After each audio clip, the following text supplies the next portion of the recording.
Happy New Year, fellow nerds. It's good to see you. So, first question of 2022 is, did Chris Chibnall cock up the first Who we got of this year? The answer? That's not actually for me to decide. It doesn't matter if you enjoy watching Doctor Who for the big alien escapades or whether you like watching it with a big magnifying glass like I do. Either way, if you enjoy the show, that's great. It's the kind of show that caters to anyone, and it means that you can approach it in any way you like. But it does result in opinions being a bit all over the shop. Lots of people said they absolutely loved Eve of the Daleks. I personally am not one of them. It was a great concept, but it felt poorly executed. Daleks really do get the short straws sometimes. Series 7's Asylum of the Daleks could have been an absolute corker with all the classic boys about, but alas, it kind of felt the same here. A time loop with Gatling gun Daleks hell-bent on destroying each and every single cell of the Doctor with its own little zip-zap? Awesome. But today I'm going to do something a little bit different. I'm of course going to still talk about the stuff that I enjoyed and the stinky bits that I didn't as much, but I'm also going to look at how I would have done things if it were me at the helm of Eve of the Daleks. So, let's go. First up, I feel like the Doctor would know more of the potential side effects to resetting a TARDIS. All the weirdness going on inside the box was just Flux debris apparently, no real explanation as to why things were going a bit Pete Tong during Series 13. But since the Doctor knew how to trigger a self-reset, surely she'd know weird stuff might go on as a result of it.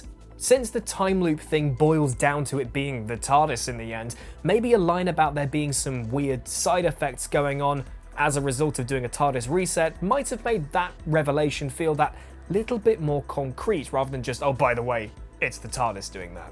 Perhaps it could have also been established that the TARDIS deliberately landed in Manchester and seized the opportunity of having a time reset and weird stuff going on to deliberately trigger a time loop, simply because a sentient bit of the TARDIS could obviously see forwards in time, the whole time vortex rolls through it, etc., and knew that a Dalek death squad were coming for its pilot. So it was basically the TARDIS saving the Doctor again. But you know what I wouldn't have changed? That excellent shot of an RGB TARDIS falling to bits. That was absolutely kick-ass. The beauty of only needing to pay for one location for the entire episode meant the rest of the budget could go here. Look at that. So we're in a big, spooky, dilapidated warehouse. That's pretty cool. The creepy unknown around every corner, Daleks lurking in the dark, which I absolutely love, Yaz and Dan having a heart-to-heart, which we'll get to, and there's a pepper pot eavesdropping in the background. I wanted more horror vibes from this, and that's how I do it. Make the Daleks truly unexpected. You burst in through a door, boom, there's a Dalek. You back into a shadowy corner, suddenly there's a blue light coming on behind you. It's a Dalek eye stalk, ooh, creepy. More stuff like that would have been really good. Being trapped somewhere with a Dalek would be a pretty terrifying ordeal, but they were played off as very brash, very predictable Daleks. I mean, they're Daleks. They're very pissed Daleks by the sounds of things, but they could have been a bit more unexpected, as said. They could have been a bit more cunning, a bit more terrifying, actually. You had this fantastic location to play with, and they were played very much by the book. And you shouldn't always play by the book. But you know what was very much played by the book? In fact, played a bit too much. The bloody Sonic. It was just Sonic, Sonic, Sonic as soon as the Doctor left the TARDIS. Why have the Sonic ping when a temporal anomaly appeared upstairs? Have a weird distorted screen shake and an odd muffled noise? Why run up to dead Nick and Sonic him? 2 fingers to the neck. Dead. Why do you need the Sonic to deduce that? What if these 2 fingers then led to, a little bit more touching, not like that, and led to the Doctor going, hang on a minute, this guy's insides have been scrambled by a projected energy weapon. In fact, actually, it's been fired quite a few times. This is a Dalek. Different Dalek, but it's still a Dalek. The Doctor has literally done that before, touching and realising, Dalek. Don't need the Sonic. I whinge about the Sonic a lot, as you know, but the fact I can pull replacement suggestions from my literal arse means I feel I'm justified in my whinging. Just saying. As for whinging, since we were in a time loop and seeing our protagonists die over and over, that sense of peril you'd usually get when face to face with a Dalek was lost pretty early on. That was until Aisling B's Sarah mentioned that Johnny Salmon's Nick wouldn't make it to the next loop if he didn't make it past 5-2, like he's failed to the last few times. We heard that, like, one loop before he survived past 5-2, and that was it done with. Daleks with big-ass Gatling guns shouldn't have been the threat focus this week, because they were rendered all but useless when we discovered that the protagonist can just keep coming back. No, the idea that each character had a specific time of death that needed to be avoided before the shortening loops took them out of play should have. This Doctor doesn't wear a watch, but I feel like that would have been a good idea this week. Have her realise that without subverting the Daleks' expectations, this brilliant, limited cast are popping off one by one at particular times. Nick at 5:02, Sarah at 4 minutes to, then Dan, then Yaz, then the Doctor herself at 11:59. No one makes it until midnight. Play up to those times closing in, play up to this potentially being this person's last time loop unless they manage to avoid their death at that particular time. I'm not wearing a watch. Perhaps use a similar approach to that in Mummy on the Orient Express, where we could see a blatant countdown clock ticking away. Nick is trying to navigate his way back to reception when, with a matter of seconds remaining, he's cornered by 2 Daleks. Tick, tick, duck. It plays out the same as we saw it happen in the episode, but the whole tension of the situation has been heightened tenfold because we've been playing up to that countdown time and seeing the time tick down, and this whole thing has been planted in the narrative from much earlier on, whereas at this point in time we'd known it for about 2 minutes. I'm not saying I wanted any of these characters to be genuinely exterminated by the turn of the year, but it would have definitely felt a little bit more edge of your seat than it actually was. But the time in between dying wasn't spent skulking around this self-storage place and avoiding Daleks at all costs. It was honestly spent chatting shite. We could see Nick crushing hard on Sarah from a mile off, and to be honest, I was crushing on Aisling B the entire time as well, so I can't say anything. And we didn't need that whole thing about Nick documenting his ex-girlfriend's stuff on New Year's Eve. It solidified the idea that he was a bit strange, but it wasn't wholly relevant at all, apart from kickstarting the romance between him and Sarah. Kind of. Similar to how these specific times of death could have been planted and played upon over the course of the episode, the same thing could be said for this plan the survivors were planning. By the time we got round to the genuinely clever penultimate loop of misleading the Daleks, it felt like the cast knew what they were doing, but we didn't. Solidifying a plan throughout that also goes Pete Tong somewhere in the middle might have again made for a more threatening atmosphere. The 5th floor plan didn't work, so now we need to move everything to the basement. Oh no, but now the Daleks are taking the power out and we need to work our way round that. The Sonic being able to do some pretty insane stuff was also pretty insane, from being able to apparently disable Dalek weaponry, which we saw once in resolution to a hodgepodge Dalek, not a fully functional Time War Dalek like we see here, don't know why the Doctor even thought that would work, to being able to perform life sign ventriloquism, but Sarah's mum needs to ring bang on 10 seconds to midnight and apparently that'll never happen. But it does. The ending felt incredibly muddled and yet still very predictable. Time loop scenarios are a genuinely fascinating thing to play with narratively, and it's not to say that Chris Chibnall made the whole thing boring, but it could have been a lot more focused, a lot more intense, and a lot more scary. I loved the supporting cast today, and as much as they were pretty predictable and a lot of time was spent talking about them instead of them doing stuff, and I did love the Gatling guns on the Daleks too. They are pretty pissed off at the Doctor after the events of the Flux and want her very, very dead. And as for the accuracy inconsistency with these Gatling guns, for the sake of narrative, they are stormtroopers, basically. Speaking of the Doctor versus the Daleks, why didn't she fully admit that the Daleks being destroyed in the Flux wasn't actually her plan? It was a genuine Sontaran stratagem like she said, but she still put her foot in it. Put any of the previous NuWho Doctors in this scenario and I guarantee you they would have stood their ground and said that was not their doing. It's not like the Daleks were going to turn around and go, "Oh, my mistake, see you later," and just piss off somewhere. But the 13th Doctor just felt so odd in this situation.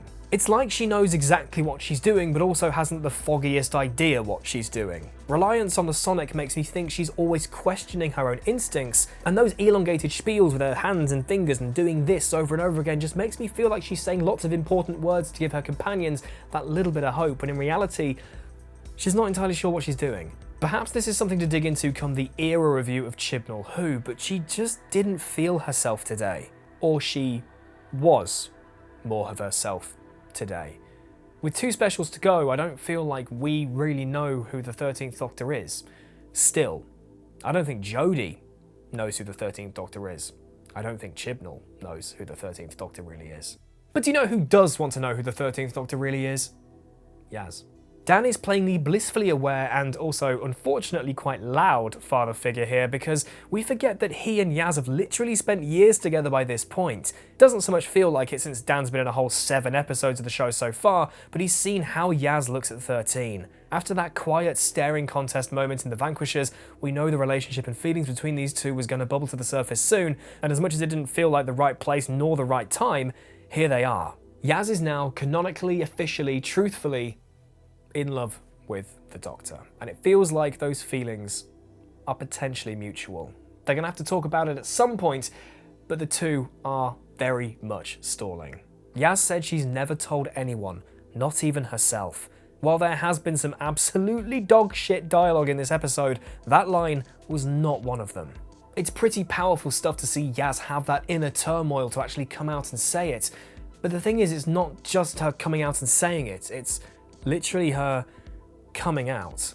I can't speak from experience for this, but I know that can't be easy. We don't know whether Yaz's family might not be all that keen on it, or whether it's simply down to her worrying the Doctor doesn't, I guess, for lack of a better phrase, swing that way.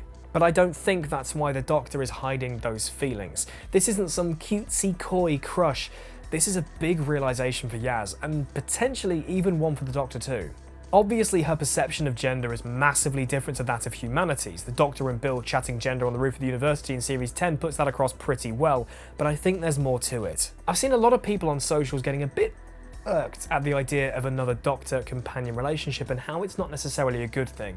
And actually, I think that's one of the reasons why the Doctor is stalling. She lost Rose, somebody she loved. She lost River, somebody she loved and was married to, and watched her die right before her, before she even properly met her. She knew that day was coming the whole time they were together. The Doctor and relationships, especially human relationships, don't really mix, and I think Series 2's school reunion puts that pretty well. But humans decay.